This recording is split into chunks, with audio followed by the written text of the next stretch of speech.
নমস্কার ভক্তবৃন্দগণ, দৃষ্টিকোণ চ্যানেলের পক্ষ থেকে আপনাদের সকলকে জানাই স্বাগতম। আশা করি প্রভু শ্রীরামচন্দ্রের অশেষ কৃপায় আপনারা সকলেই ভালো আছেন। ভক্তবৃন্দগণ, আজ পবিত্র শুক্রবার। সপ্তাহের এই শুভ দিনে আমরা যখন সংসারের হাজারো ব্যস্ততার মাঝে একটু শান্তির খোঁজ করি, তখন প্রভু শ্রীরামচন্দ্রের নামই হতে পারে আমাদের একমাত্র আশ্রয়। প্রভু শ্রীরাম কেবল একজন রাজা বা অবতার নন, তিনি হলেন ধৈর্য, আদর্শ এবং অসীম শক্তির প্রতীক। শাস্ত্রে বলা হয়েছে, রাম নামের একটি অক্ষরে লুকিয়ে আছে ব্রহ্মাণ্ডের শক্তি। আজকের এই পবিত্র দিনে আমরা শ্রবণ করব প্রভু শ্রীরামচন্দ্রের অত্যন্ত শক্তিশালী ও দিব্য একটি মন্ত্র।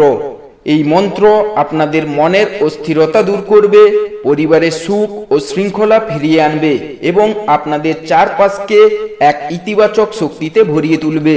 কলিযুগে রাম নাম হলো সেই তরণী যা আমাদের সমস্ত বিপদ ও মোহ থেকে উদ্ধার করতে পারে।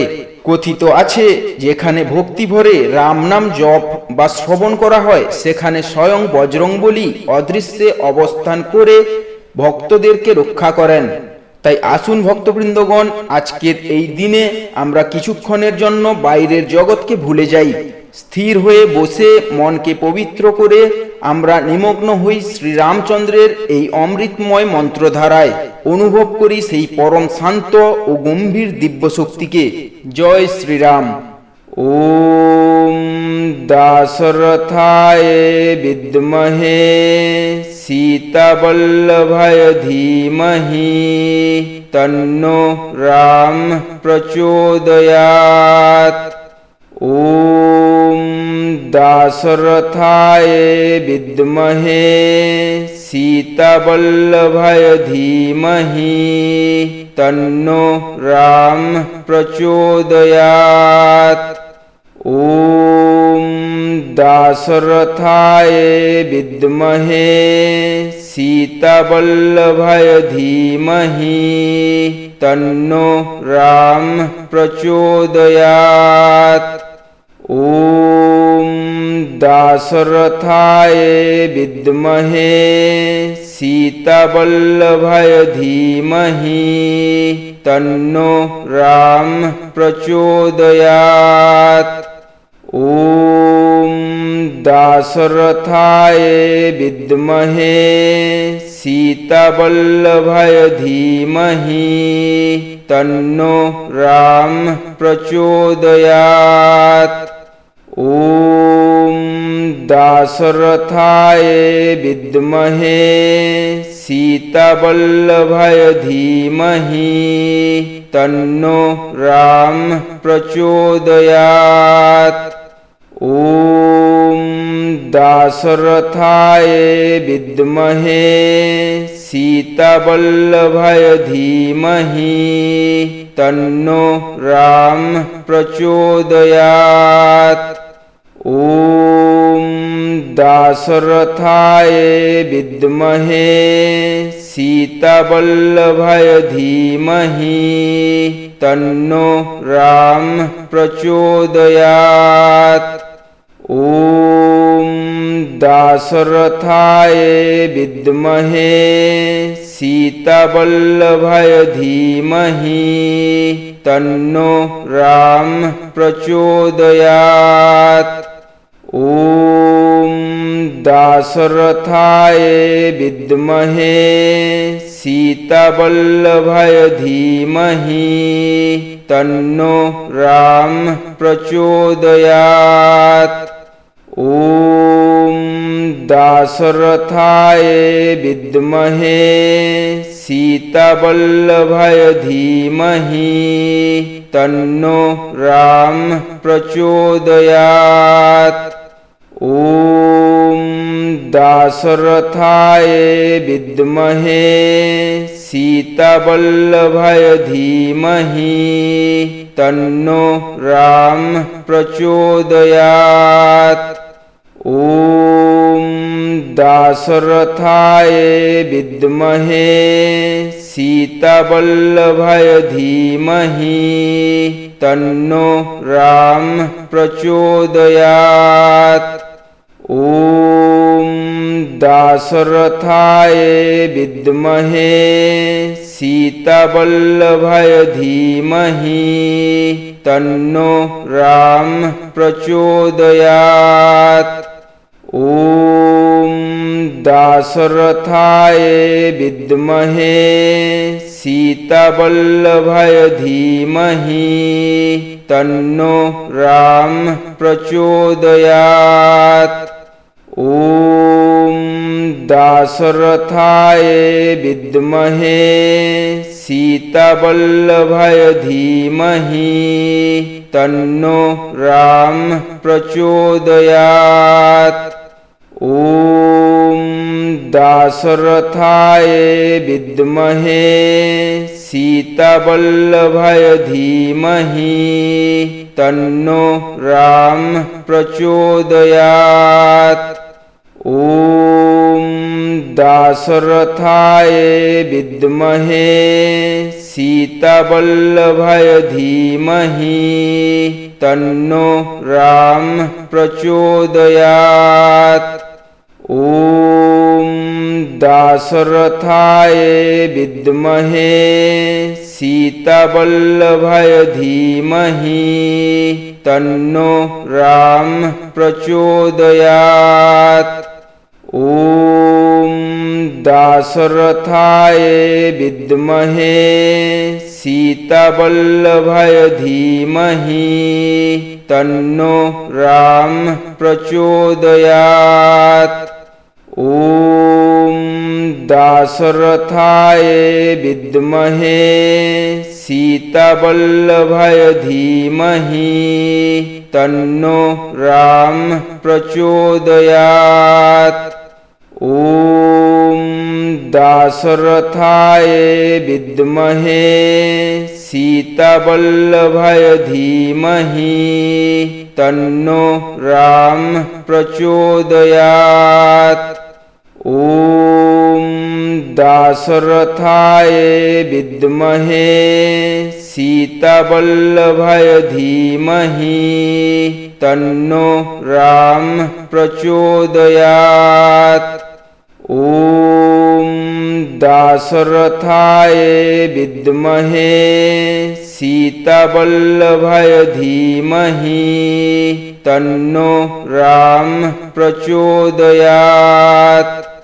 ॐ दाशरथाय विद्महे सीतावल्लभाय धीमहि तन्नो राम प्रचोदयात्।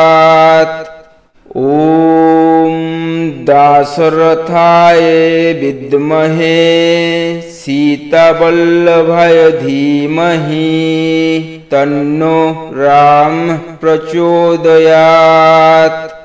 ॐ दाशरथाय विद्महे सीतावल्लभाय धीमहि तन्नो राम प्रचोदयात्।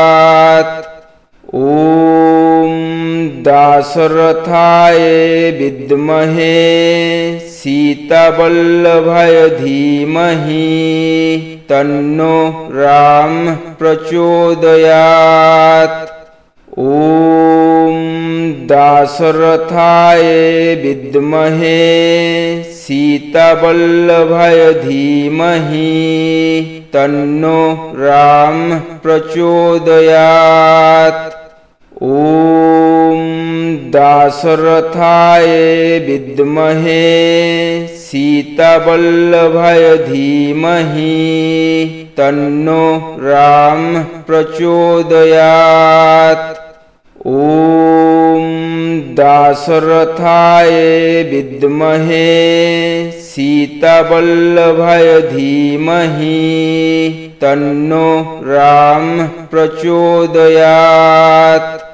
ॐ दाशरथाय विद्महे सीतावल्लभाय धीमहि तन्नो राम प्रचोदयात्।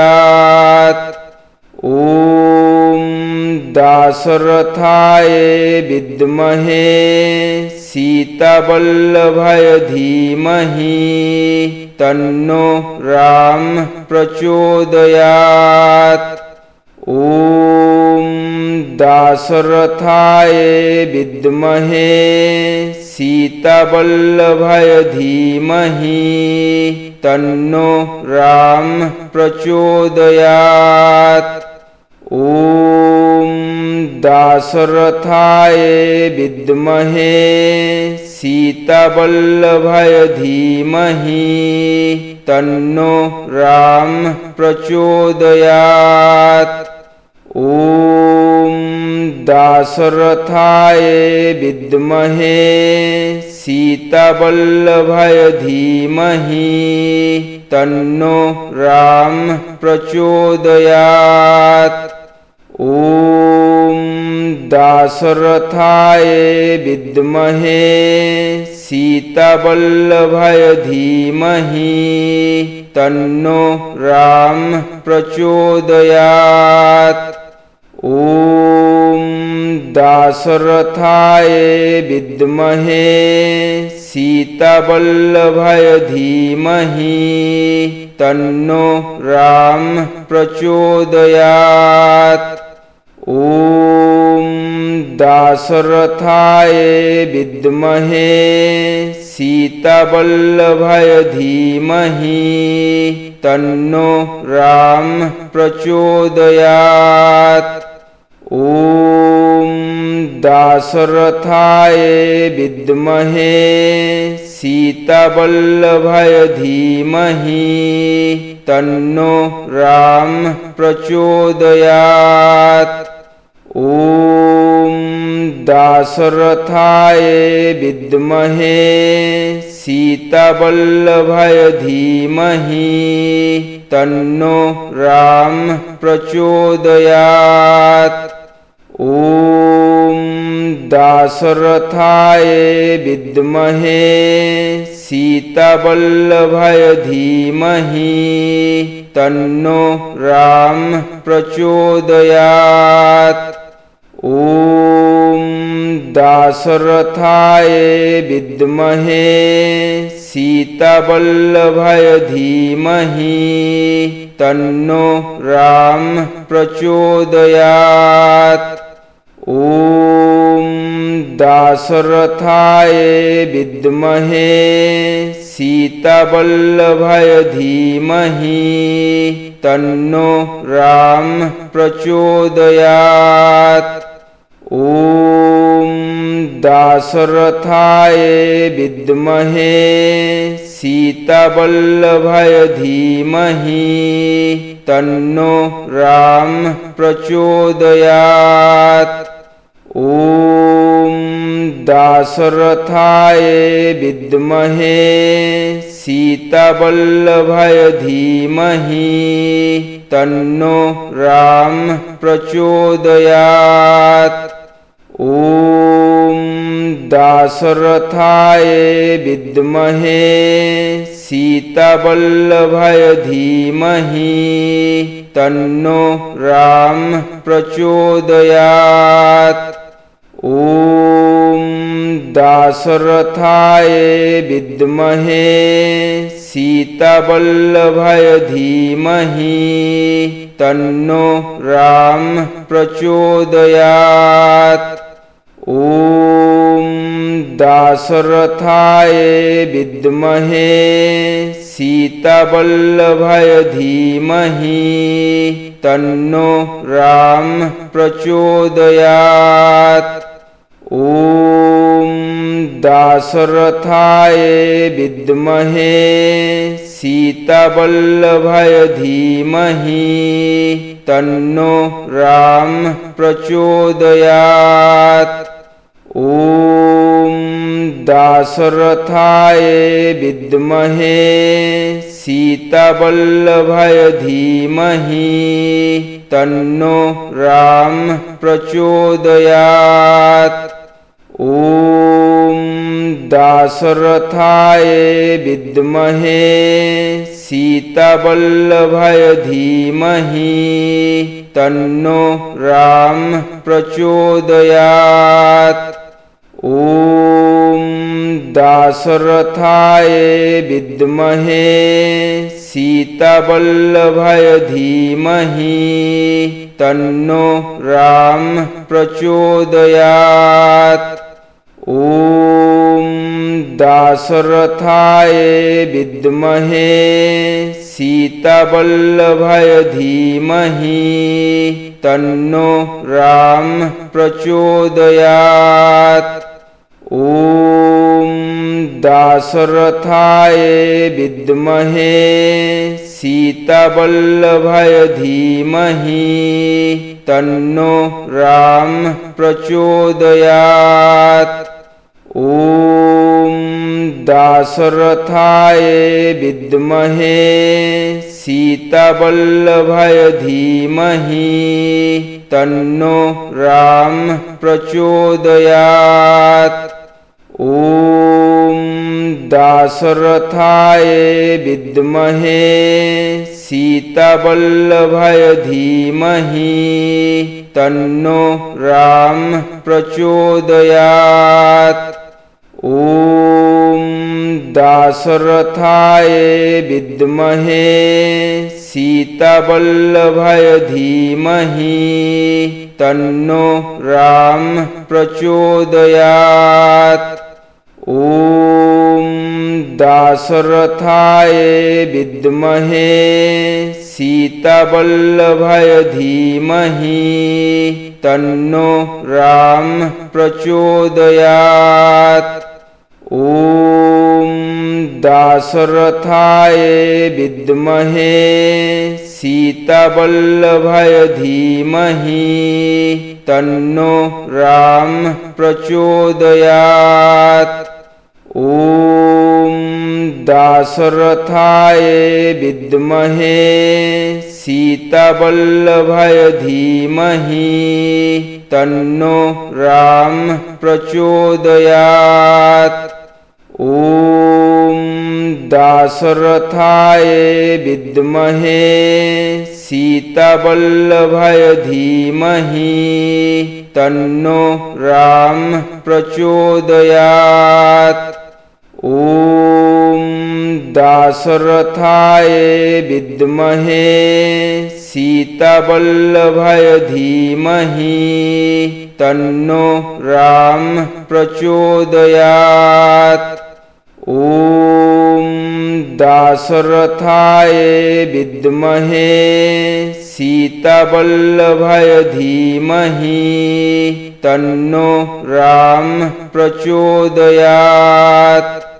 ॐ दाशरथाय विद्महे सीतावल्लभाय धीमहि तन्नो राम प्रचोदयात्। ॐ दाशरथाय विद्महे सीतावल्लभाय धीमहि तन्नो राम प्रचोदयात्। ॐ दाशरथाय विद्महे सीतावल्लभाय धीमहि तन्नो राम प्रचोदयात्। ॐ दाशरथाय विद्महे सीतावल्लभाय धीमहि तन्नो राम प्रचोदयात्। ॐ दाशरथाय विद्महे सीतावल्लभाय धीमहि तन्नो राम प्रचोदयात्।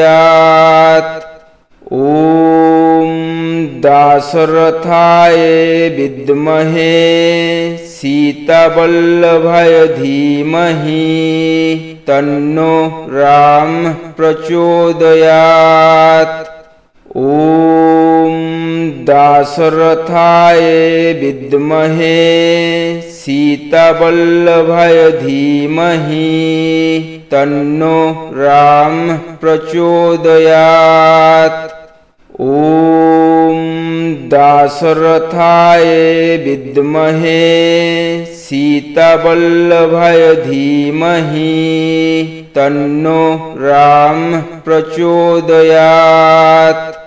ॐ दाशरथाय विद्महे सीतावल्लभाय धीमहि तन्नो राम प्रचोदयात्।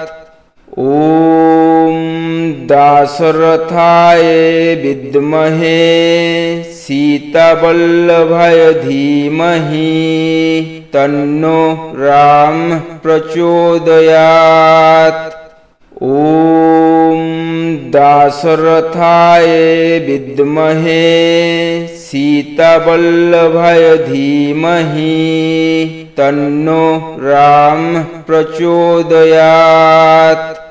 ॐ दाशरथाय विद्महे सीतावल्लभाय धीमहि तन्नो राम प्रचोदयात्। ॐ दाशरथाय विद्महे सीतावल्लभाय धीमहि तन्नो राम प्रचोदयात्।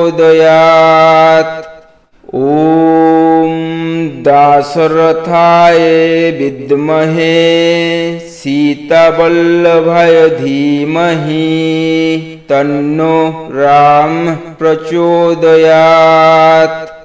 ॐ दाशरथाय विद्महे सीतावल्लभाय धीमहि तन्नो राम प्रचोदयात्। ॐ दाशरथाय विद्महे सीतावल्लभाय धीमहि तन्नो राम प्रचोदयात्। ॐ दाशरथाय विद्महे सीतावल्लभाय धीमहि तन्नो राम प्रचोदयात्। ॐ दाशरथाय विद्महे सीतावल्लभाय धीमहि तन्नो राम प्रचोदयात्। ॐ दाशरथाय विद्महे सीतावल्लभाय धीमहि तन्नो राम प्रचोदयात्। ॐ दाशरथाय विद्महे सीतावल्लभाय धीमहि तन्नो राम प्रचोदयात्। ॐ दाशरथाय विद्महे सीतावल्लभाय धीमहि तन्नो राम प्रचोदयात्। ॐ दाशरथाय विद्महे सीतावल्लभाय धीमहि तन्नो राम प्रचोदयात्। ॐ दाशरथाय विद्महे सीतावल्लभाय धीमहि तन्नो राम प्रचोदयात्। ॐ दाशरथाय विद्महे सीतावल्लभाय धीमहि तन्नो राम प्रचोदयात्। ॐ दाशरथाय विद्महे सीतावल्लभाय धीमहि तन्नो राम प्रचोदयात्। ॐ दाशरथाय विद्महे सीतावल्लभाय धीमहि तन्नो राम प्रचोदयात्। ॐ दाशरथाय विद्महे सीतावल्लभाय धीमहि तन्नो राम प्रचोदयात्। ॐ दाशरथाय विद्महे सीतावल्लभाय धीमहि तन्नो राम प्रचोदयात्। ॐ दाशरथाय विद्महे सीतावल्लभाय धीमहि तन्नो राम प्रचोदयात्। ॐ दाशरथाय विद्महे सीतावल्लभाय धीमहि तन्नो राम प्रचोदयात्।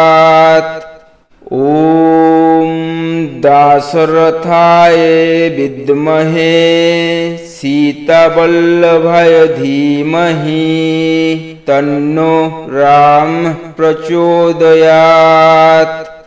ॐ दाशरथाय विद्महे सीतावल्लभाय धीमहि तन्नो राम प्रचोदयात्। ॐ दाशरथाय विद्महे सीतावल्लभाय धीमहि तन्नो राम प्रचोदयात्। ॐ दाशरथाय विद्महे सीतावल्लभाय धीमहि तन्नो राम प्रचोदयात्। ॐ दाशरथाय विद्महे सीतावल्लभाय धीमहि तन्नो राम प्रचोदयात्। ॐ दाशरथाय विद्महे सीतावल्लभाय धीमहि तन्नो राम प्रचोदयात्। ॐ दाशरथाय विद्महे सीतावल्लभाय धीमहि तन्नो राम प्रचोदयात्। ॐ दाशरथाय विद्महे सीतावल्लभाय धीमहि तन्नो राम प्रचोदयात्। ॐ दाशरथाय विद्महे सीतावल्लभाय धीमहि तन्नो राम प्रचोदयात्। ॐ दाशरथाय विद्महे सीतावल्लभाय धीमहि तन्नो राम प्रचोदयात्। ॐ दाशरथाय विद्महे सीतावल्लभाय धीमहि तन्नो राम प्रचोदयात्। ॐ दाशरथाय विद्महे सीतावल्लभाय धीमहि तन्नो राम प्रचोदयात्। ॐ दाशरथाय विद्महे सीतावल्लभाय धीमहि तन्नो राम प्रचोदयात्। ॐ दाशरथाय विद्महे सीतावल्लभाय धीमहि तन्नो राम प्रचोदयात्। ॐ दाशरथाय विद्महे सीतावल्लभाय धीमहि तन्नो राम प्रचोदयात्। ॐ दाशरथाय विद्महे सीतावल्लभाय धीमहि तन्नो राम प्रचोदयात्। ॐ दाशरथाय विद्महे सीतावल्लभाय धीमहि तन्नो राम प्रचोदयात्। ॐ दाशरथाय विद्महे सीतावल्लभाय धीमहि तन्नो राम प्रचोदयात्। ॐ दाशरथाय विद्महे सीतावल्लभाय धीमहि तन्नो राम प्रचोदयात्। ॐ दाशरथाय विद्महे सीतावल्लभाय धीमहि तन्नो राम प्रचोदयात्। ॐ दाशरथाय विद्महे सीतावल्लभाय धीमहि तन्नो राम प्रचोदयात्। ॐ दाशरथाय विद्महे सीतावल्लभाय धीमहि तन्नो राम प्रचोदयात्। ॐ दाशरथाय विद्महे सीतावल्लभाय धीमहि तन्नो राम प्रचोदयात्।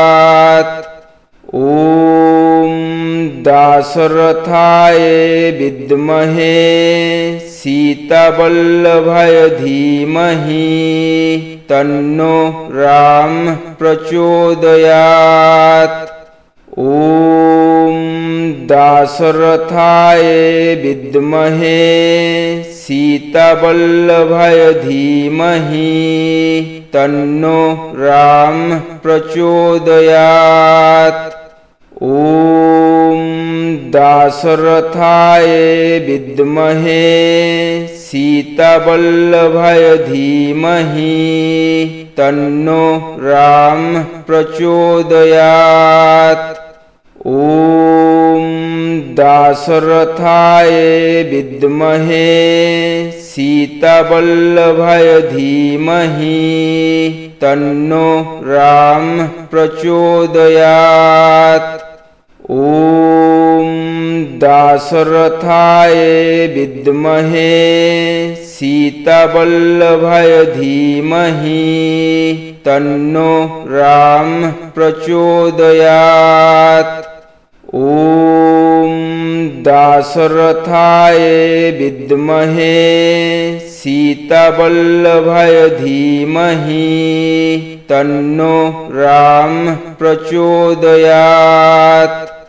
ॐ दाशरथाय विद्महे सीतावल्लभाय धीमहि तन्नो राम प्रचोदयात्।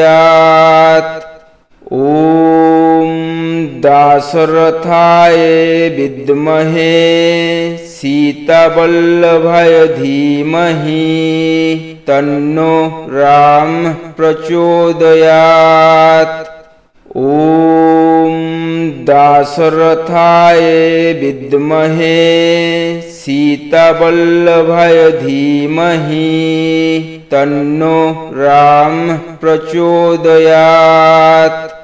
ॐ दाशरथाय विद्महे सीतावल्लभाय धीमहि तन्नो राम प्रचोदयात्।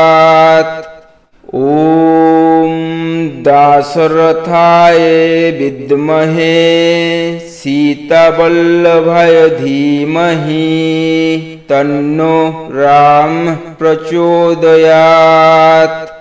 ॐ दाशरथाय विद्महे सीतावल्लभाय धीमहि तन्नो राम प्रचोदयात्। ॐ दाशरथाय विद्महे सीतावल्लभाय धीमहि तन्नो राम प्रचोदयात्। ॐ दाशरथाय विद्महे सीतावल्लभाय धीमहि तन्नो राम प्रचोदयात्। ॐ दाशरथाय विद्महे सीतावल्लभाय धीमहि तन्नो राम प्रचोदयात्। ॐ दाशरथाय विद्महे सीतावल्लभाय धीमहि तन्नो राम प्रचोदयात्। ॐ दाशरथाय विद्महे सीतावल्लभाय धीमहि तन्नो राम प्रचोदयात्। ॐ दाशरथाय विद्महे सीतावल्लभाय धीमहि तन्नो राम प्रचोदयात्।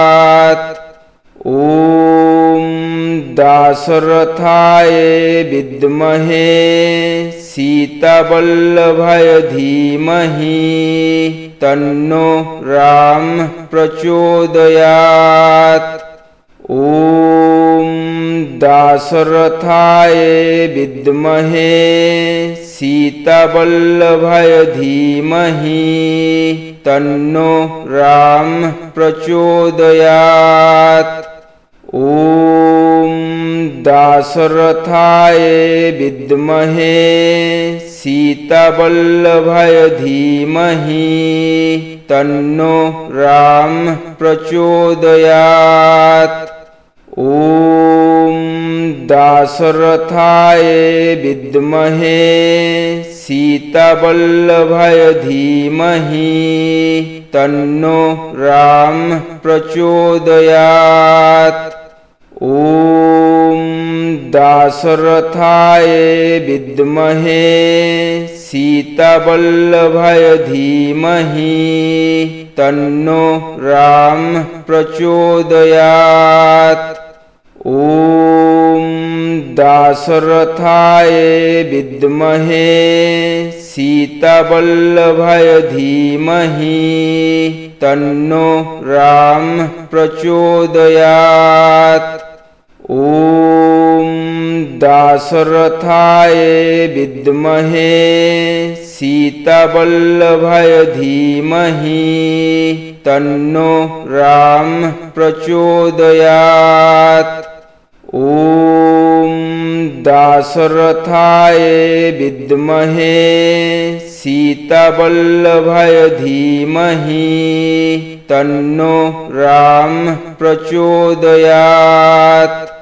ॐ दाशरथाय विद्महे सीतावल्लभाय धीमहि तन्नो राम प्रचोदयात्।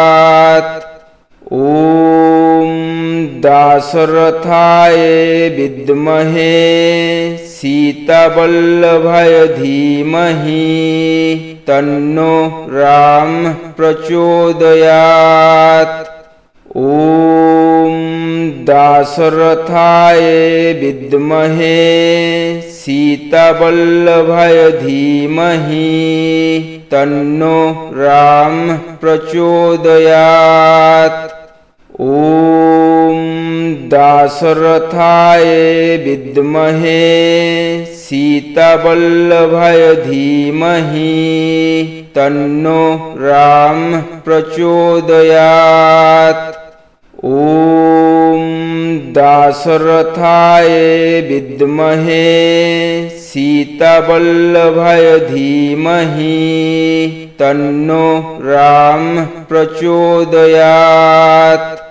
ॐ दाशरथाय विद्महे सीतावल्लभाय धीमहि तन्नो राम प्रचोदयात्। ॐ दाशरथाय विद्महे सीतावल्लभाय धीमहि तन्नो राम प्रचोदयात्। ॐ दाशरथाय विद्महे सीतावल्लभाय धीमहि तन्नो राम प्रचोदयात्। ॐ दाशरथाय विद्महे सीतावल्लभाय धीमहि तन्नो राम प्रचोदयात्। ॐ दाशरथाय विद्महे सीतावल्लभाय धीमहि तन्नो राम प्रचोदयात्। ॐ दाशरथाय विद्महे सीतावल्लभाय धीमहि तन्नो राम प्रचोदयात्।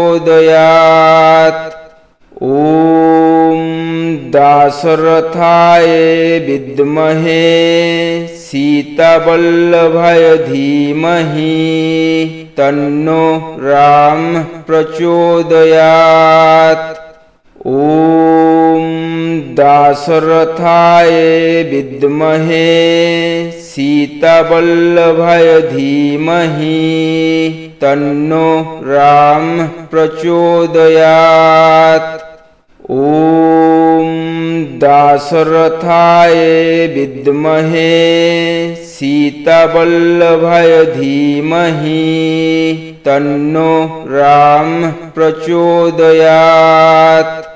ॐ दाशरथाय विद्महे सीतावल्लभाय धीमहि तन्नो राम प्रचोदयात्।